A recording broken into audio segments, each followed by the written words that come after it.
Hello everyone, I am Dr. Kajal Mundada.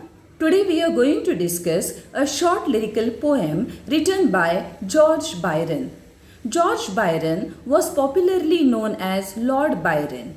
He was a famous English romantic poet and a satirist.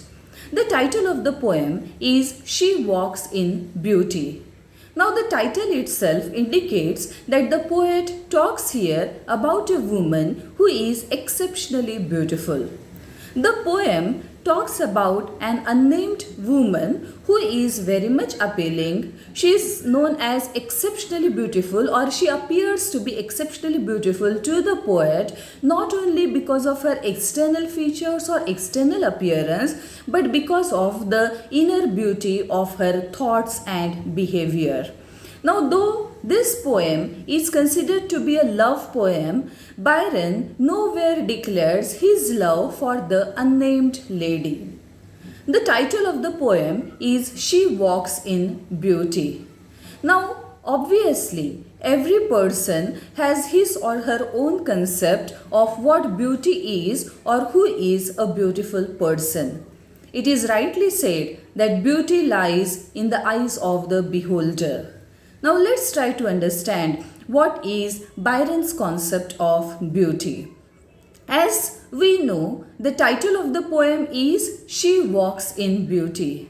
Let me make this very clear to the audience that the poet here is not talking about how beautifully she walks. He is not talking about her walking, but he says she walks in beauty. It means the overall atmosphere surrounding the lady is so beautiful. She walks in beauty means because of her presence, an aura of beauty is created around her.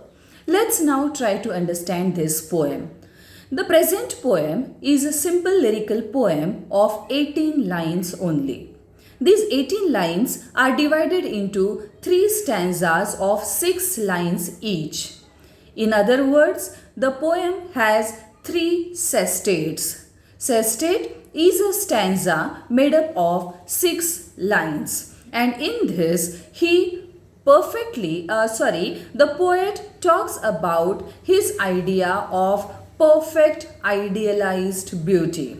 Let's now try to understand the poem line by line. She walks in beauty like the night of cloudless climes and starry skies.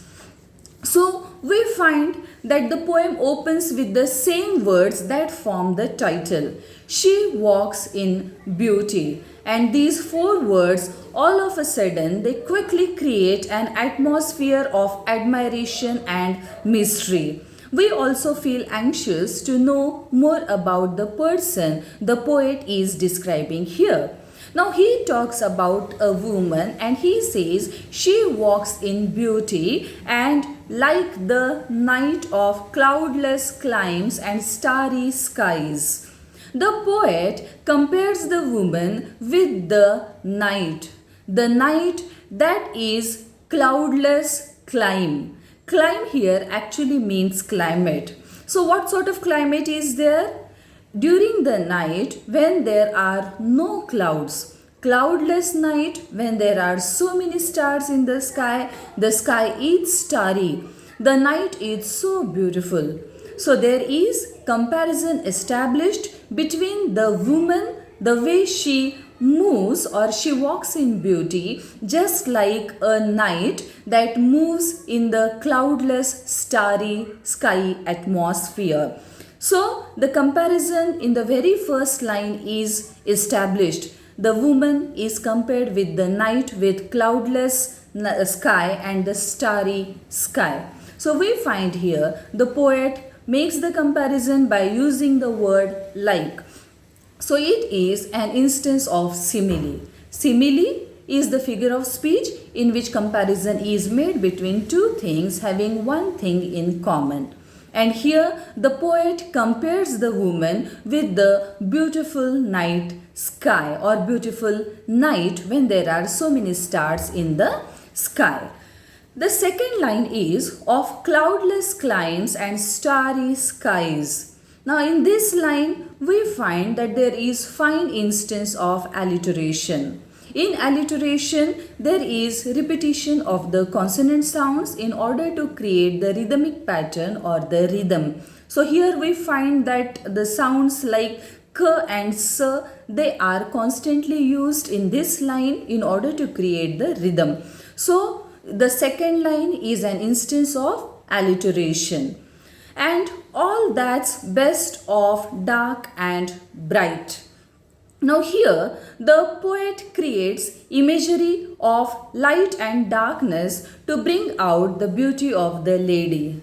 The poet here, even we can say that the night is personified here, because night is actually a natural phenomenon, or it is the time of the day. It is referred to as if it is walking just like the lady or just like the human beings. So in personification, abstract concepts or ideas or inanimate things, they are attributed human qualities. They are said to behave just like the human beings. For example, we say the tree is dancing. In the same way, here the night is referred to be walking. So we find that the poet has beautifully made use of the figure of speech personification. All that's best of dark and bright. So in a way, again imagery is created to enhance the beauty of the woman. And here in the same line, the poet has made use of two strikingly opposite words, dark and bright. So this again is an instance of antithesis. In antithesis, two opposite words are set together in the same line. So dark and bright, they create antithesis, or the poetic device known as antithesis. So we find that in the very first three lines of the poem, the poet makes use of four different figures of speech. These are simile, personification, antithesis and alliteration. So the poet here is comparing the woman, unnamed woman, and she is compared to a night that is of cloudless sky and the starry sky. Meet in her aspect and her eyes. What the poet says, that all that is best of the dark aspect and the bright aspect, or all that is the best of the dark and bright, that meet in her aspect.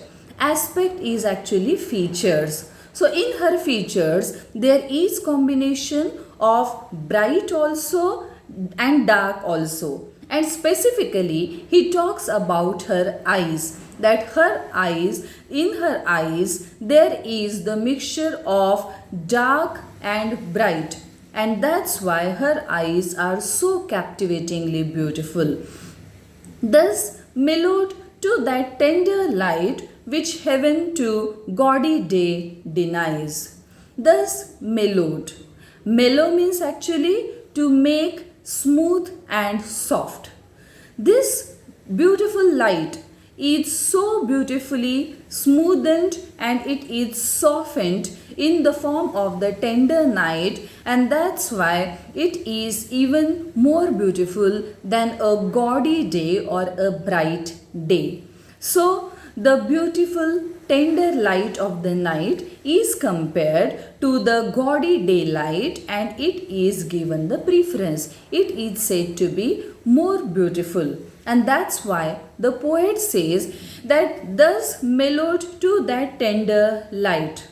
Since the lady's eyes are a combination, or they reflect the darkness also and the brightness also. And that's why the tender light in her eyes is even more beautiful than the light or the bright gaudy day.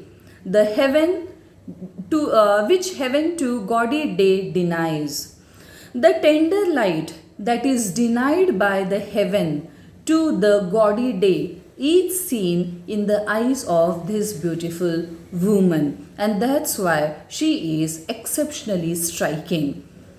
One shade the more, one ray the less, had half impaired the nameless grace. This same concept of perfection moves to the second stanza also, where the poet says that the lady is so perfectly beautiful that even one shade the more, if one shade extra, if one shade more is added to her, or one ray the less, one ray of light if it is lessened, or if the light is little lessened, means even a little addition or subtraction in her had half impaired the nameless grace. It will affect. Impaired means weaken or lessen. It will lessen or it will weaken that nameless grace, means the beauty of the lady. She is so perfectly beautiful that no addition of a shade or no subtraction of light is required. If something is added or removed from her, then that would be the weakening of the lady's beauty. So in this way, there some addition or subtraction may affect negatively to the beauty of the lady, which waves in every raven tress. This perfection in the beauty of the lady, it even moves through the tresses, that is the hair of the lady, which are referred to as the raven tress. Now, raven is actually a large bird belonging to the crow family, and it is known for its black feathers. So, instead of making the comparison directly, the poet here says that her tresses are black just like the feathers of the raven bird. So, in this way, we find that indirect comparison is established by the poet here, and it is an instance of metaphor.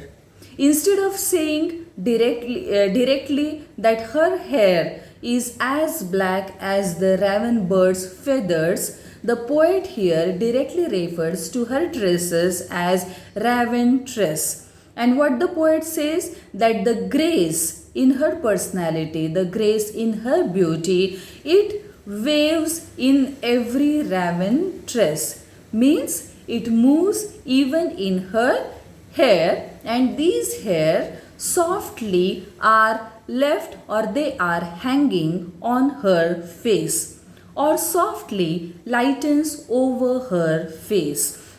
So her dark hair, they are hanging softly over her face, where thoughts serenely sweet express how pure, how dear their dwelling place. So on her face, her long dark tresses, they are hanging, and it is on this face where thoughts serenely, silently, calmly, sweetly express. On her face, her thoughts are very peacefully, calmly, and very sweetly they are expressed. It means her face is very expressive. Her beautiful thoughts are expressed on her face itself. And how the thoughts are? How pure. Her thoughts are very pure. They are innocent, good thoughts. How dear their dwelling place. Dwelling place is actually the place where it lives. Since the hair is hanging on her face becomes the dwelling place of her hair. And that's why the poet says that as beautiful she is, equally beautiful are her thoughts that are very expressive and that can be seen from her face itself. And on that cheek and over that brow, so soft, so calm, yet eloquent, the smiles that win, the tints that glow. So on that cheek and over that brow. So he is talking about her face, her cheeks and her forehead also. Over the brow means over the eyebrows. So on her face, on her cheeks and on her forehead, we find that there is a winning smile on her cheeks and her skin is very glowing. So soft, so calm, yet eloquent. Her thoughts, her expressions, they are soft, they are calm, silent, peaceful, and they are eloquent. Eloquent means expressive. Her thoughts are very expressive and very peacefully they get reflected on her face itself. The smiles that win, the tints that glow. It means the lady has smiles that win. Means her smile is a winning smile. She smiles very nicely that wins the hearts of the onlookers. The tints that glow. The tint means actually the shade of the skin or the skin color. Her skin is very glowing, it is very radiant. But tell of days in goodness spent. Her beautiful smile and her glowing radiant skin that talks about the days in goodness spent means the whole day of the lady is spent in good works, in good deeds. In a way, these good deeds, they are very beautifully expressed on the face of the woman. So it also talks about the good deeds or good works done by the lady. A mind at peace with all below. Not only that her thoughts are good, but her mind is also at peace. She has got a very calm and quiet, peaceful, serene mind with all below. Below her heart, there is a mind that is peaceful. A heart whose love is innocent. She has a heart whose love is very pure, very innocent. So in this way, this third stanza, though it starts with the description of her external appearance, it talks about her inner beauty or the beauty of mind and her thought and the heart and mind. The lady has not only received the beautiful features externally, but her heart and mind and thoughts, they are also very good and they are also very appealing. And that's why the lady appears to be a perfect feature of idealized woman or idealized beautiful woman. So in this way we find that the poet in this poem brings out a perfect balance of outer beauty and inner beauty. And in a way he very emphatically says that beauty comes from within. Since the heart of the lady is beautiful, since her thoughts are very beautiful, and that's why she appears more beautiful. Now we have seen how the poet here celebrates the beauty of the lady. The poem has a very simple and regular form. It is comprised of 3 sestets. The rhyme scheme is similar in all the stanzas. The rhyme scheme is AB, AB, AB. It means the first, third and fifth line rhyme together and the second, fourth and sixth line that also rhyme together. So in a way we find that this poem is nothing but the celebration of perfect idealized beauty. After reading this poem, we all remember another wonderful romantic poet who always celebrated beauty.